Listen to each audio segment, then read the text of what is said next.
What's going on, everybody, and welcome back to Comic Breakdown. I hope you guys are freaking ready. This comic today is going to be fan-freaking-tastic.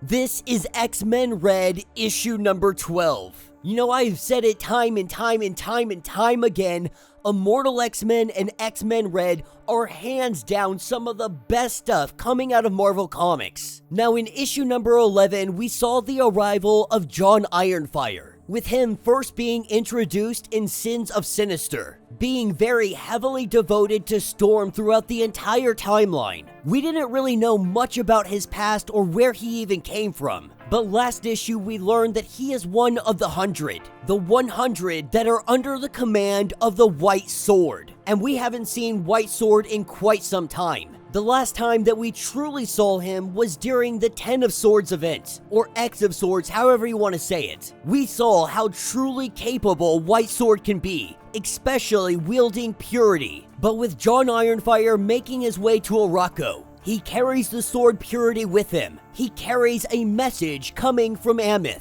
White Sword is letting it be known that Genesis is coming. So make sure you guys have subscribed to the channel, make sure that you like this video, and with that being said, let's dive into this breakdown. Alright gang, I said this one's gonna be awesome, and I'm telling you, man, is this so freaking good. Now, our story starts us off in Amith. We are picking up prior to John Ironfire taking off to Arakko. We are picking up at the castle of the White Sword and his 100 warriors. As he sits upon his throne, he lets it be known that Genesis is coming. But Genesis isn't coming like she did before. Now, White Sword and his 100, they have taken down Genesis before, on multiple occasions. They have fought back demon hordes. They have taken down great armies. But now Genesis comes with something more. She comes with the Staff of Annihilation,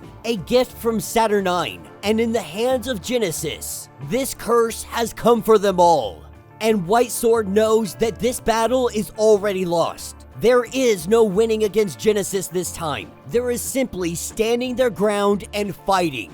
We see that he is talking to John Ironfire. John Ironfire was the first to fall and the first to rise. Of the 100 warriors that are at the back of the White Sword, Ironfire was the first, the oldest friend to White Sword, being by his side for a millennia. John Ironfire has died countless times for the White Sword, but today, White Sword is asking him to live, to survive. White Sword is handing over Purity. He is telling Ironfire that you must bring this sword to Arakko. You must tell them, especially the Seed of Loss. Let them know what is coming for them. This is when we see him release John from his obligation, his mutant ability being able to more or less possess individuals into service, making them have undying loyalty. And as John Ironfire wakes up from this, he says that it felt like a dream, but it doesn't change the fact that the two of them have been friends long before being in service to him. He has kept Ironfire alive for as long as he possibly could, but he lets him know that there is no more coming back. White Sword is no longer able to heal him and resurrect him. That if you die this time, you die for good.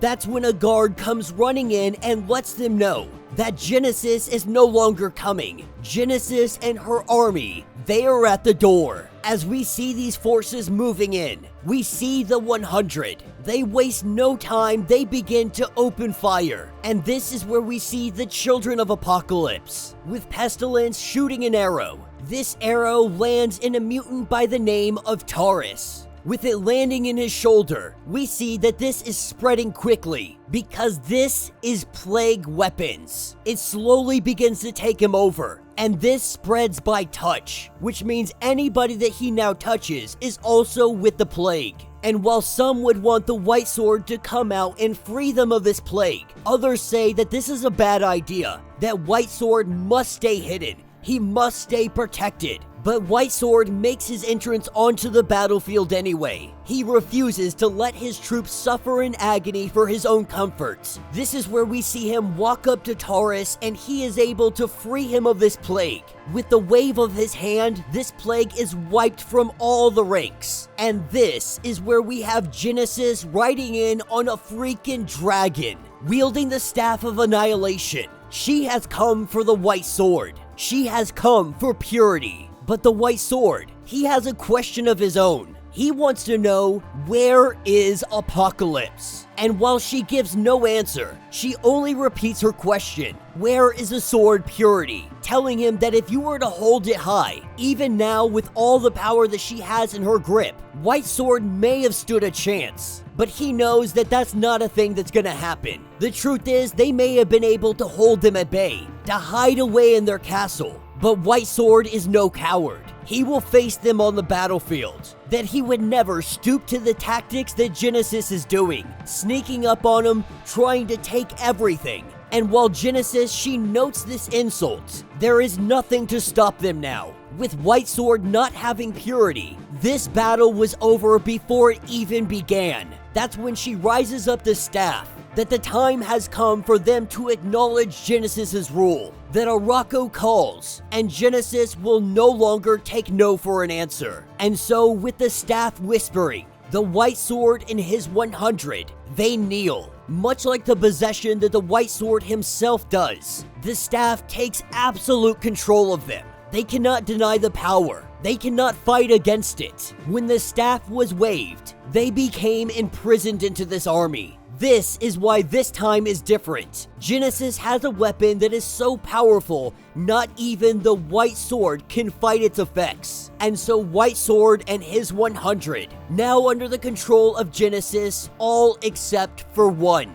The one that White Sword loved the best. The one that he trusted the most, with his life, with his soul, with his sword. That's what picks us up in present day, at the Red Lagoon in Arakko. We have John Ironfire talking to DaCosta, talking to the Brotherhood, and talking to the Night Seats. We have Storm, Cora, Nova, DaCosta, and the Fisher King. They are all discussing what to do next. But this decision, it is too great for one person to make, that they must take this to the Great Ring. They must plan against this threat and decide what their response is going to be. This is where John Ironfire gets a little bit upset, because he believes that they need to act and they need to do it now, that they must gather the troops and they must be prepared to fight. And Cora does agree with him, that if they face annihilation, in whatever form, time is of the essence. This is what takes us to Arakko Prime, on the grounds where Uranos had did so much damage to so many mutants. We see a gateway pop up, but this isn't a Krakoan gateway. This is an Okara gate. She goes on to say that the secrets of this gate are hers to keep. As she looks upon Arakko, she sees the blasted plain, barely alive and marked with the bones of their dead because Genesis wasn't there to prevent it. And Genesis is talking to Mariana Stern of Coven Aqaba. Now Stern, she wants war. In her eyes, they are both getting what they want in this situation. Now Genesis goes on to say that you're a little bit naive, that you think you want war with Arakko. You think that this is going to help you out. But you have now lit a flame that may consume this world, and you are foolish if you believe that this flame will not spread. But Stern goes on to say that Coven Aqaba speaks for Orcus, and they are counting on the spread. And that will be the end of this issue. So let me know what you guys think down in the comments. Now, there wasn't some freaking epic battle between the White Sword and his 100 and forces of Genesis. In fact, this fight was over before it even began. I think that this is showing us exactly what is to happen. That even the White Sword and his 100 could not stand against the Annihilation Staff. That maybe if they had the Purity Sword, they could do something. But he sent that sword away knowing that this fight was inevitably lost. that there was no coming back from it. He sent it away in the hopes that Arakko and the Great Ring might be able to fight against Genesis. And of course, Orchis is behind all of this, with Stern astral projecting herself to Genesis. Really, what they're doing is trying to start a mutant civil war. No matter what direction this goes, it benefits Orchis. Now, nobody knows where Apocalypse is, but we do know that Apocalypse's children and Genesis,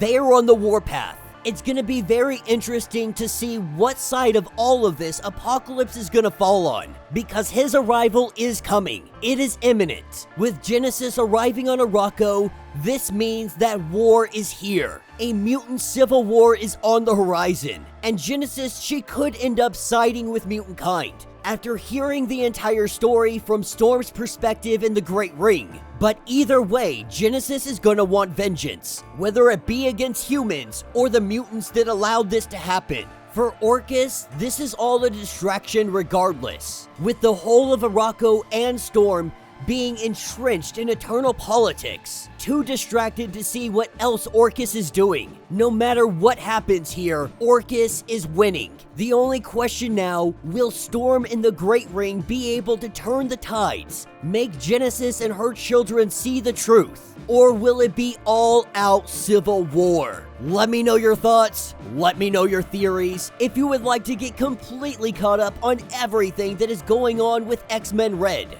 be sure to check out the link in my description as well as the top of this video.